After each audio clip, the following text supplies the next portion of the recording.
and it's a pleasure to have you with us today. A delight to be here. So as you know, CUTS International is organizing its flagship event, the 7th Biennial Conference on 16th and 17th November 2021.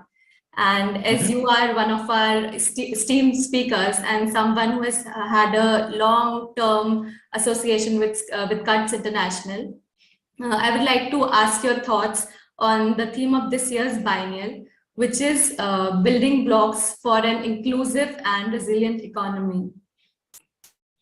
Well, I think the conference this year, and it's the 7th, is probably the most important of all, and that over the whole history of these conferences going back to 2007, CUTS has been a pioneer in thought leadership and giving advice to national governments as well as international bodies as well.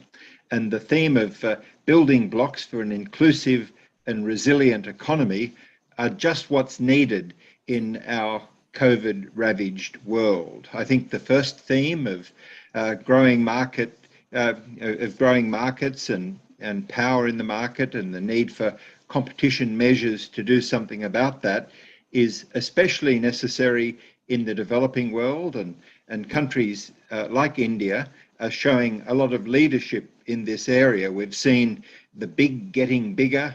We've seen small and medium enterprises being crushed out of the way, and yet for most countries, they are such an important bed for the growth of new businesses to satisfy consumer needs.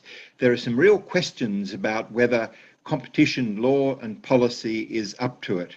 Some countries like Australia have been trying to rein in some of the power of the major digital platforms, but those are gigantic economic interests there, and they're able to fight back to preserve their market power. And I believe that coordinated international regulatory interventions are necessary. And that links really to the second theme as well, equitable access to COVID-19 healthcare. Just recently, the world ticked past that dreadful milestone of more than 5 million recorded deaths from COVID, and we know that there's such a massive imbalance in access to vaccines, to professional health care, and the technology to keep our citizens and consumers safe. And so as a sub-theme of the conference, this is going to be very important. The last conference, in fact, looked at these important issues of intellectual property rights and the restrictions imposed on countries wanting compulsory licensing. And I think that has come to the fore with India and South Africa looking for partial suspensions of the TRIPS agreement for the current time. That becomes another vital thing. I think the last conference set the scene, and there were a lot of action points already underway from that. And I wonder, in fact, if the Indian government's sponsorship of the abeyance of the TRIPS agreement may have come in part from the last CUTS conference.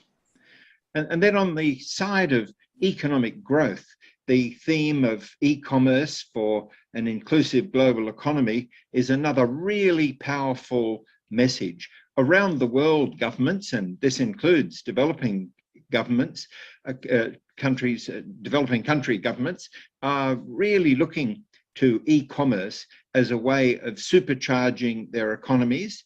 The process of e-commerce was so important during the COVID crisis for giving access to goods and services to millions of people, and yet that still needs to be expanded a lot.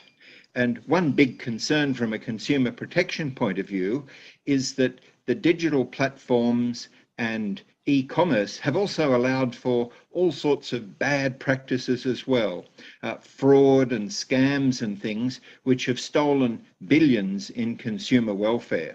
And so e-commerce is powerful and needs to grow, but the consumer voice must be heard more powerfully. International bodies like The UNCTAD, who have been doing work on this, and the OECD need to redouble their efforts to ensure the good parts of e-commerce are developed, but the bad parts are restricted. And then finally, the fourth theme of income opportunities and jobs couldn't be more important than it is now. Countries who are so dependent on trying to recreate job opportunities for the millions of people who lost their jobs during COVID, and also the massive inequality gaps that the world has thrown up. Now, in my view, a properly administered competition and consumer protection policy are not anti-job. In fact, they are pro-jobs, because vigorous competition in fair and informed markets create economic growth and not a loss. And so while billionaires have doubled their wealth during this time of COVID, consumers have suffered more and more.